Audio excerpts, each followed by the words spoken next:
In real estate, it's learning a foreign language, all these terms and other things. If you haven't lived in it, you don't understand it. You're learning a foreign language in a foreign career. I think that's number one. There's no training follow-up, no applicable training. They do a good job of getting you at least enough to be liable is really what it comes down to. So when you break it down, there's no training after the fact. There should almost be like a pre-test. Do I have the personality to do this career too? Because it's not a career for everybody. You have to have a lot of grit. You have to have a lot of communication skills. Today's guest is Monte Reyment, broker and owner of Take Action Realty Group in Green Bay, Wisconsin. Monte has nearly a decade of real estate experience, an investor's eye for pricing and deal structure, and he's been ranked the top-rated agent in Brown County and a top 10 agent in Wisconsin in both 2024 and 2025. He works with homeowners, buyers, flippers, and investors, and he brings a clear message. Too many agents are doing the very things that hurt the people they're supposed to serve. This is a direct conversation about standards, strategy, and what it would take to raise the bar. So Monte, you've built your topic around the idea of why agents suck. Now, when you strip the shock value away from that, what are agents doing every day that actively hurts the people they're supposed to help? The reason I started the Why Do I Suck as a Real Estate Agent podcast wasn't to tell people they suck. Everybody sucks when they first start, right? I mean, no matter what we do in life, it doesn't matter. If you look at Michael Jordan's stats when he was a rookie versus when he was in his prime, you would say that he sucked, even though he was amazing his rookie year. But any single person that starts something isn't as good as they're going to be later on. And so I think in this industry, too many people give up too early, or they have unrealistic expectations going into real estate. They see the glitz and the glam, and they see the TV shows and all of the other things, but they don't understand the work that goes into it. So the purpose behind the podcast is really just to, hey, somebody sat down with me a few years ago and said, why do I suck at this? And it triggered something in my brain. And I've always been a coach at heart, an athlete at heart. And, and they were vulnerable enough to come to me and ask that question. And it really kind of triggered something. I just started getting into writing. And so I started doing a book at that point with a thing called Becoming a Local Leader with another book, at least a chapter that I wrote in that book. And I really enjoyed it. And the feedback I got from it was great. So I figured, hey, if I can continue to help people outside of my local area, my agents, then, if I can make a bigger impact on the industry and help somebody get through this business is really, really hard, especially the first 2 to 3 years. If I can help them through that, then that was the point of why Do I Suck as a Real Estate Agent podcast and book was for that reason. So I'm in the process of writing the book now, but the podcast, you can catch us on, cheap plug, but you can catch us on all the, all the other streaming platforms and YouTube and all of those things too. I enjoyed being a guest, when you started the podcast. And, one of the things that I remember that you shared was that when you talked with somebody about getting into the business, I think your friend said, just be prepared to get your butt kicked for the first 2 years that you're in the business. Different and words, that is, those were it. Your guy was more to the point than I was right there. Yep.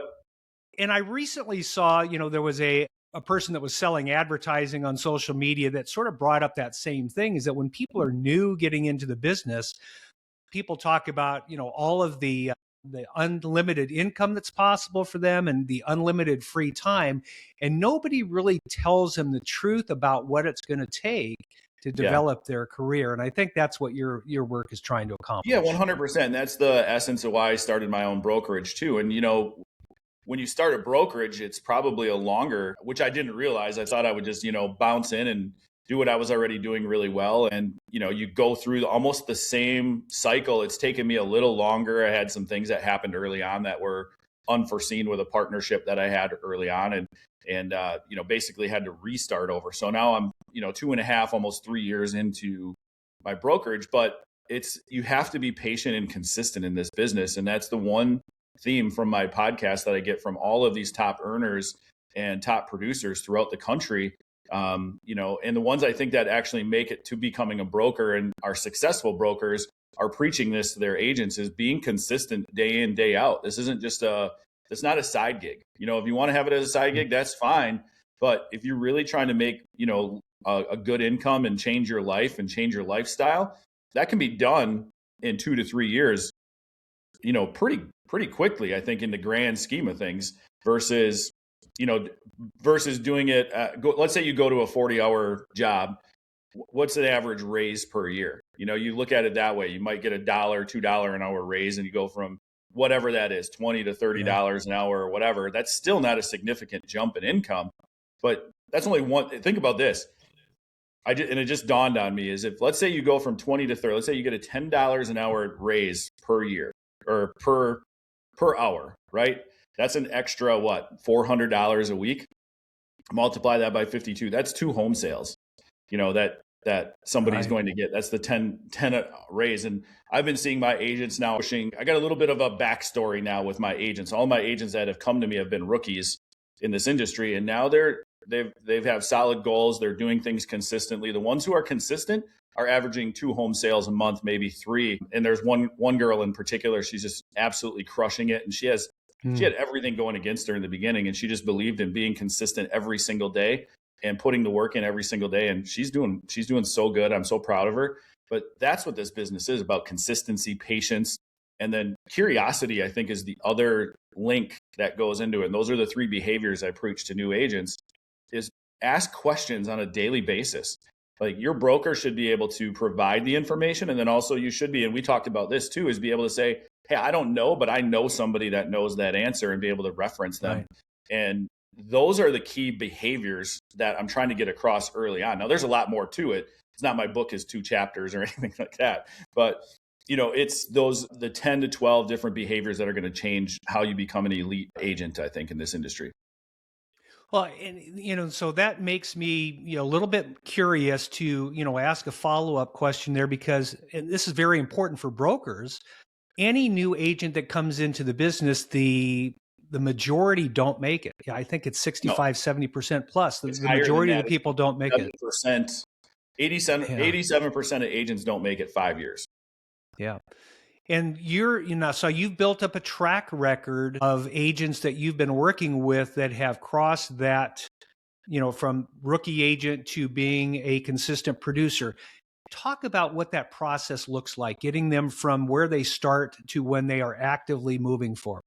For sure. And I'm still a work in progress as a broker. I'm still new. I'm, 2.5 years in. So it's one, when the agents come into our business, I want one that I'm available. Like, I'm a big believer, if I'm going to be a real estate broker and somebody's going to give me a commission split, I'm working for them. They're not working for me. So that's the first thing, is just to mentally have that capacity. Now, I see brokerages and brokers that have been in the business a long time, and they've seen the attrition that goes on in this business. And I've had it. I have I'm not at an 87% attrition rate, but, I'm nowhere near 100% either of agents stay. Life is crazy for people, and they need security, and they need, life changes. But at the end of the day, providing somebody, one, just a platform to walk into right away, that they have a support system when they walk into the business. Me being one of them as their mentor and their role model. But then number 2 is just making sure that you have a systematic training program right out the gate. Like, we have a 172-page training manual. It's not contracts. Like, like some of the people I compete against in our area, they're like, well, we have contract training.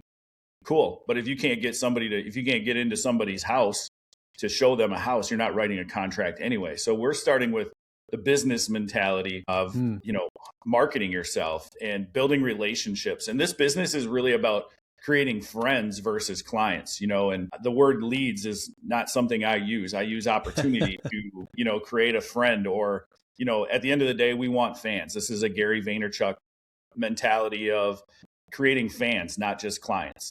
And that's really, we take it from there. And then post close as well, we're taking our friends and fans, we're taking them all the way through closing, to giving them a moving truck on moving day, to inviting them to client events and taking care of them just way after the close. We have a tool room and party supplies that we support, that, like, say somebody has a birthday party, they want to come back. So it's not forgetting the reasons why you're doing this. Is building, it's a relationship business. There's 2 things about real estate. It's math and relationships.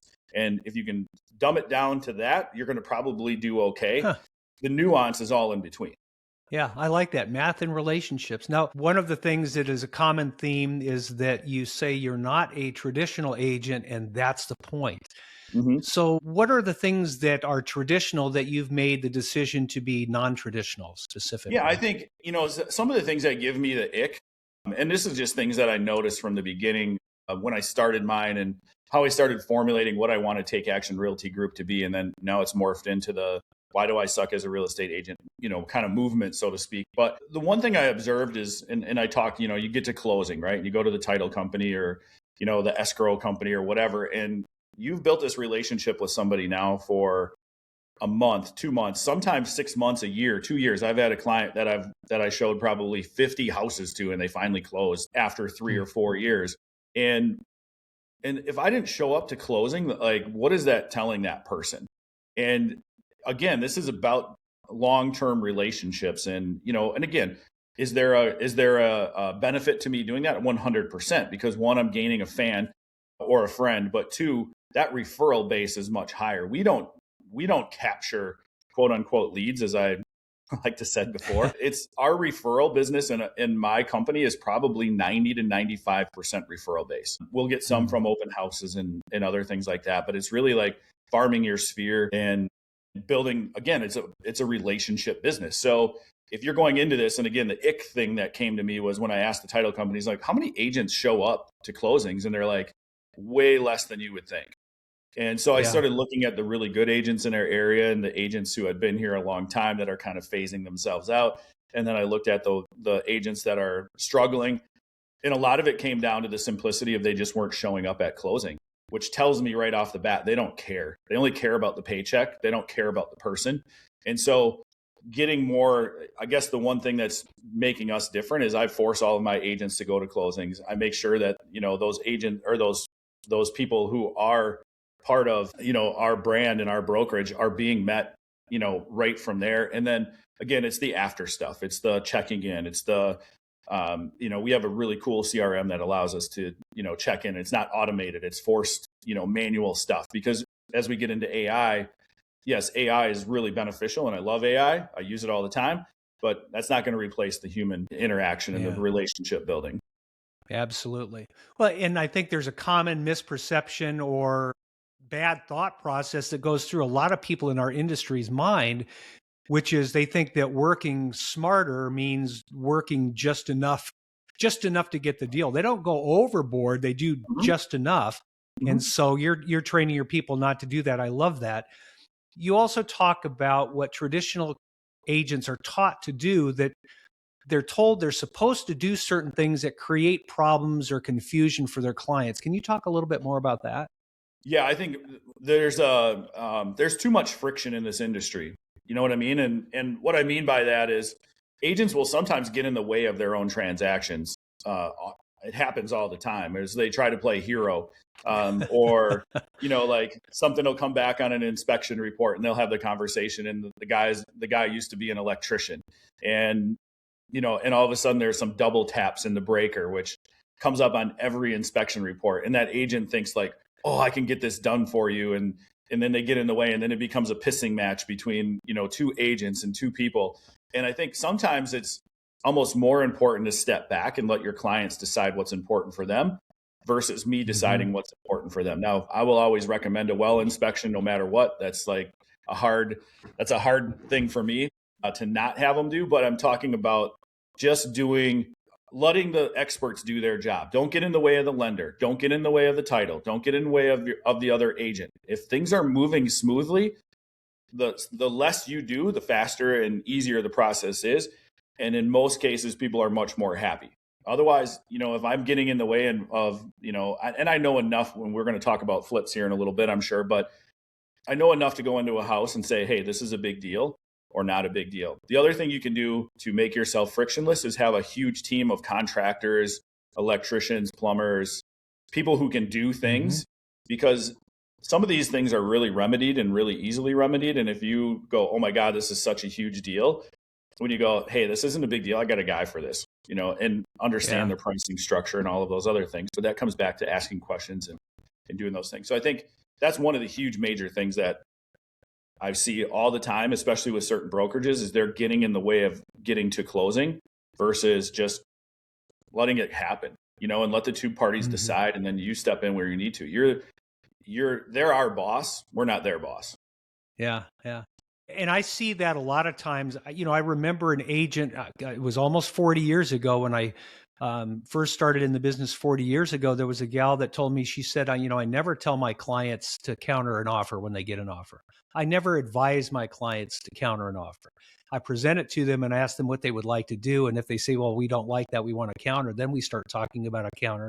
But Mhm. I don't know how many times an agent has said, well, we should counter this before the client ever said that Yeah. they should, and I think Yeah. that's one example that you're Well, and that you're again, doing. asking a question, you ask when you get into that situation on a counter, it's, you know, I get this all the time. I work with a lot of investors, so they get it. So they want their cake and eat it too, right? So a lot of times if I'm listing a property for a flipper, they'll go, well, that's a low ball offer. I'm like, you just did that to get the property. So let's not get offended here. Now you know how it feels for the other side when that happens. But that Yeah. always cracks me up when that happens. I think, yeah, you're right. Like asking a question, how do you feel about this offer right off the Yeah. bat? And they're usually going to turn back to me and go, how do you feel? And I'm going to go, based on my experience, this is a good offer, or, I think we can get more out of this kind of thing. So that's Mhm. negotiation right there, but also just testing the temperature of your client is going to be important. Yeah, very good. Well, that was a good lead in also, because you're very well versed with investors and, rehabbing and flipping and doing different things with properties. So, I wanted you to share with people how that knowledge and how that experience helps you with pricing property. Yeah, I think it's instrumental because I'm in the weeds, on a day in, day out basis. And my background actually, before I got into sports, which was prior to 2010, I owned a bathroom remodeling business. I didn't know anything about remodeling. I had a friend who did. I was the sales guy. And by helping him, I learned, what does a bathroom cost? How much are things in a bathroom? So I already Yeah. had that knowledge, implanted. And then you just kind of like look at it and go, okay, if I can do this in a bathroom, I can do this in a whole house. There's just going to be a bigger database upstairs that I have to, log things into. And so it just comes down to observing and listening and taking notes. And then as I got further along in my career prior to being a real estate agent, which was in, a background in sports, I kind of got pushed off the ledge. My younger brother is a wholesaler. And I started just kind of observing what he was doing and how he was handling it. And then it became like an interest to me. And then finally I went in and bought my first property, and it was a duplex. So I learned what siding costs and what windows cost. And I think, and again, I wasn't even intending at that point to be a real estate agent, but it was just things that I was learning from experience and logging. And then my first flip, I lost $17,000 on, not because it wasn't because we made mistakes. We certainly did, but I hired a really poor contractor. It was a guy that came highly recommended, and he was a long con artist. He did a great job on my first one. And then the second one, he knew what he was doing. I figured that out after a while, but I also realized at that point, I had a bunch of people come in like knight in shining armor and come and save me. And they basically took me under their wing and kind of told me what needed to be done. I also learned, one, make sure you got things well defined in contracts before you go and hire somebody. But then number two was these other people who took me under their wing started teaching me the ropes and, what things cost. And, and I was involved, I was using my hands and I was learning how to do certain things. And it just came from experience. Now, not everybody's going to have that interest, but certainly when it comes to pricing a house, you can start reducing what the value of the house is. The other thing that's really big in the flip world is something called an after repair value. And that's kind of like, this is what the house looks like at its peak. This is, if it was in a perfect condition, this is the value of your house. And then you can sit down with a customer and you can work backwards and go, this is an after repair value house. This is a turnkey, no issues kind of house. And so when I'm in somebody's house, I'm actually running comps with them while I'm there. Most agents go back and this is another thing that you can differentiate yourself from is most agents will go back to their office and go, I'm going to craft up this CMA and I'm going to send it over to you. And it's going to look really pretty and it's going to look nice. And it's going to have all this data and all these charts and all this other stuff. They don't care about any of that stuff. What I'm doing is I'm sitting there as their team member who they're going to hire me as their team. And I'm running the comps right in front of them with my MLS and going, do we all agree this is the box we need to be in? And then, okay, this is a house that's in perfect condition in this box. And then kind of work down from there until they agree. Like, yeah, our house isn't that $390,000 house. Our house is that $340,000 house. I think that's a really good starting point for us. Great. We're all on the same page. It's transparent. There's no like, hey, you went back and you snuck this in, or you're listing it higher just to get the listing type of stuff. Is you're working with them instead of you're working on data outside of it. And I think that's what gets me listings over a lot of other people. I very rarely lose a listing appointment. I like what you shared there. I have used for 40 years, well, it wasn't when I first started, but I learned it pretty quickly to use a replacement cost analysis to sort of zero in with the comparables for any particular property in my market. It sounds like that you're doing something similar to that. I like the fact that you're doing that right in front of them, because it shows two things that you talked about, that you think this business is about relationships and about math and people. And so you're having an interaction with people right there in real time. It's not some smoke and mirrors kind of thing. You're actually sitting there and working with them, and the numbers. Yeah. You know the numbers. Well, at the end of the day, I'm coaching them to pick their listing price. That's all I'm doing, is they're choosing their list price. I'm making suggestions to go, well, I think we could get a little bit more. There's always the dollar signs and the greed that comes out. 90% of people, unless they're motivated to sell, are going to go, yeah, let's start higher, and then we can work down from there. And that's fine. A lot of agents will go, and this, I've been getting this feedback quite a bit, lately, is they're having agents say, well, we're going to list low and get 100 people into the house and then get a bidding war. And that works. I've done it. But, when you're in a slower market, people want to take their time, and that's really kind of where we're at right now. It's kind of this weird, it's kind of like a back and forth market in Green Bay, where it's like weekly now instead of monthly or seasonally. It's really weird. It's kind of ebbing and flowing like this. And so gauging that and working with them to make sure that they're confident that their numbers are going to work. The other thing is they pick the number and it's not working. It's not on you, So I had a situation where I listed a really nice house. My suggested list price was $100,000 less than what the appraised value came back at. The appraisal was done a year and a half prior. They said, we want to list at this, this price point. And I said, okay, you're the boss. We'll start there. We can't argue that. The appraisal came in there. Well, we went 3 months without a showing. So we're finally back towards where, my number was, and we're starting to see an uptick in activity. But that's, again, like, they chose that. They were comfortable with that. I didn't argue that. It's their call. I'm just there to facilitate it and try to get them what they want. Of course, I want them to make $100,000 more. Like, that's not them making $100,000 more and me being wrong is way better than them making $100,000 less and me being right. So I was cool with that, but it's still kind of proving my point. Yeah, I love that. Well, before we talk about the market there in Green Bay, we talked about, or you talked about the standards. I mean, you are sharing a lot of value. I mean, you're articulating value that an agent brings to their clients, and that's what justifies our fees. And yet we know that the bar is set really low. Why do you think the bar is set so low for agents coming in? And what do you think we need to do about it to fix it? Yeah, great question. I don't know about how we fix it, other than, because I think, anybody can get a license as long as they don't have any, real criminal background. They can take the 72-hour course, go in Wisconsin at 72 hours, go through the testing, get their license. And then on day one, they're like, well, it's like going to high school. And then all of a sudden you have to live in the real world. It's just, you're not prepared for the real world when you leave high school. You're not prepared for the real world when you leave a 72-hour training course in real estate. It's like learning a foreign language. There's all these terms and all these other things. And if you haven't lived in it, you don't understand it. And so you're learning a foreign language in a foreign career.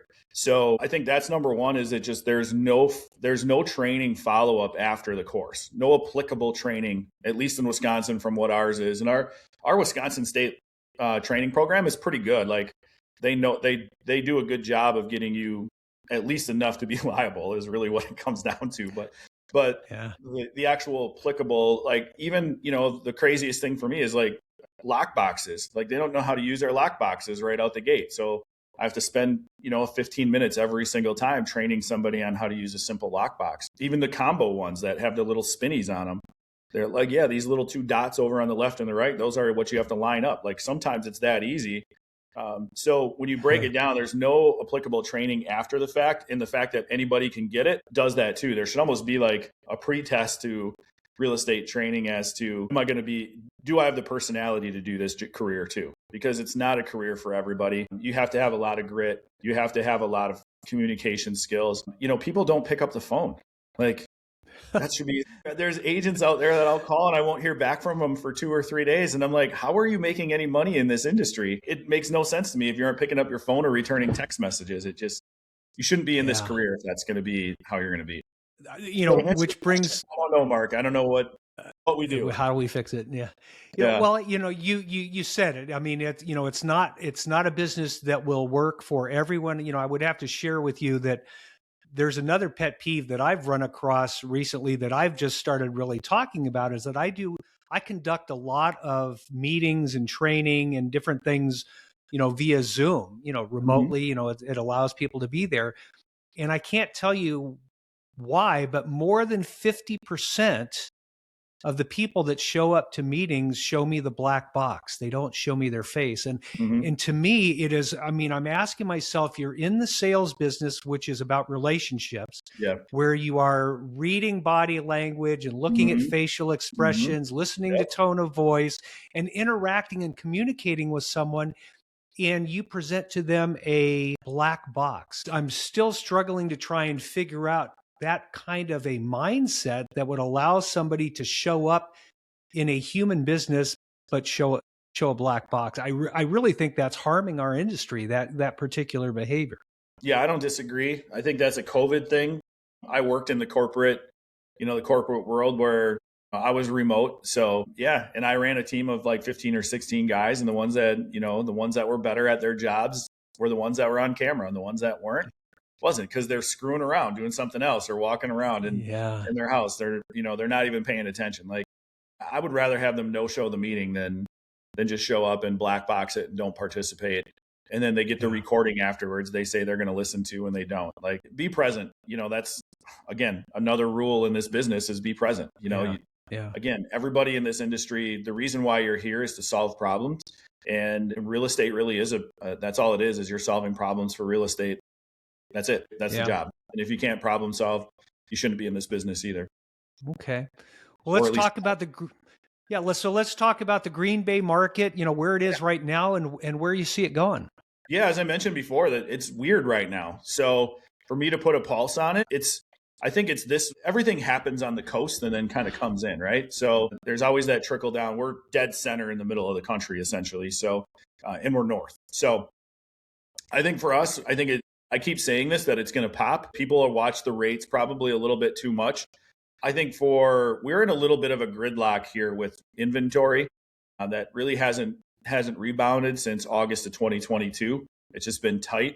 I think people are, married to their interest rates, and, there's a ton of equity. So I think once you start seeing rates get back down into the low fives, we're going to just see a pretty big explosion of activity, but people just aren't motivated to move right now. I think the other psychological factor I've thought about, and I don't know if it's true or not, but I think COVID got people really used to being homebodies, and they're comfortable in their homes, and they don't like to leave, and they don't like to look around or explore. And and again, this isn't everybody. You can't box everybody in on this, but I think more people have gotten to that point where they've made their houses the way they want them to be. They got low rates, low payments. And to trade all of that to move somewhere else for something, slightly more upgraded, really, there probably isn't a lot. And so that's the world we live in, I think, a little bit. I also don't think it's going to be forever. It's just, nothing is forever. You've been in this business for 40 years. You probably have a better gauge on it than I do, but that's just my observation right now. Very good. I know this last question I ask you is going to be really hard to answer because people are in different places in their careers. But is there anything that you see evolving in the industry or in your area in particular that is sort of looming? It's a looming issue for the industry that you would point agents in and say, go make sure you master that. A lot of people right now are talking about AI, and it may be that and it may not be that. Yeah. But is there a trend that you see coming that people need to be paying attention to going forward? For sure. AI certainly is, but then what is AI, to you, and how do you use it to replace the smaller tasks versus, I think the advantage to a lot of this is going to be the people who still go out there and they build the relationships and they network and they create those friends and those fans that we're talking about they're probably going to win more than sitting behind an AI. If you can still tell the AI telemarketers that are calling now and, all those other things. Don't allow AI to replace you. And that's going to happen in some capacity. I just saw the other day, some guy sold his house on ChatGPT or used ChatGPT to sell his house. People are already doing that. That's what for sale by owners have been doing for a long time. Nothing's going to replace human interaction. AI can't get you into somebody's house. They're going to can't walk you there. Who knows? 10 years from now, maybe robots will do that. But at the end of the day, you can use AI, but use it to your advantage of making things faster, getting information quicker, making your presentations nicer, more customized and personalized to that person that you're using. That doesn't replace active listening, asking questions. If anything, hopefully it helps you ask better questions. I switched now from ChatGPT to Claude because Claude asks me questions to define what I'm looking for. Like, hey, you had this thought. I don't understand it. These are some other questions before I can actually calculate that. So I've now made that shift over there. But I also hired people now too. I'm not looking to replace people. This is a human industry. I just hired another girl last week to help with community involvement and more philanthropy type stuff in our events and other things that we host. Because again, this is a customer relationship driven business. If they're talking to a computer or they're talking to a human, I'm going to take the human every time because that human has body language, that human has tone, that human has all of the things. AI will help that person become, I think, a better version of themselves, more articulated. For me, specifically, I have a lot of ADD. I get squirrel brained a lot. And so I'll be in one thought and then something else will pop into my brain. And maybe that happened during our podcast already today. And then I have to go back to AI and go, okay, define this for me. Or have an emotional outburst of my emotion of how I want to respond to an email or a phone call. And I'll just go, okay, tone me down. Let's refine what I was thinking. So AI is going to change us for sure. There's no looking back on that. I think if you can master AI to fit you as a human and an agent will be the real kicker in all of this. But to say that it's going to replace us, I don't see that happening, but I think it can be a huge advantage for us. And the ones who actually learn it and are using it to their advantage will become more efficient. And then they'll just spend more time with a human interaction. And that's how you get deals in this business. Very good. I love that. I've spent some time trying to figure out how to use AI and the tools to make my business better. And so I'm really enjoying that process. And I think my conclusion is that, for the people that are creative and are working, it will amplify their talents. But if it's somebody that tries to use AI so that they don't have to work or they don't have to think, it's going to just create a bunch of average output. Yeah. So, for what it's worth, I think that's where we're at. I appreciate the conversation today. I love listening to your podcast, and I will make sure that all of that information is in the show notes again today. Is there one thing that you would like to leave with the people that are listening today? Yeah, I think, for any real estate agent that's struggling right now, obviously continue to listen to Mark's podcast, tune into mine. It's really about understanding that, again, you don't suck at this. You just have bad behaviors that probably aren't translating to success for you yet. But stay consistent, stay patient, stay curious, and hard work and consistently see wins every single time in this business. Some it just takes longer, and you'll get there. Sounds great. Well, I appreciate you today. Monte Reyment brought a strong challenge. Today's stop hiding behind the traditional playbook if it is not truly serving people. Better data, better strategy, more honesty, more realism, and higher standards. That is what builds trust and gets better results. If this conversation made you think about how you lead, serve, and show up under pressure, share it with someone in real estate or sales who needs to hear it. Monte, thank you for being here and for bringing a straight and needed conversation to my show.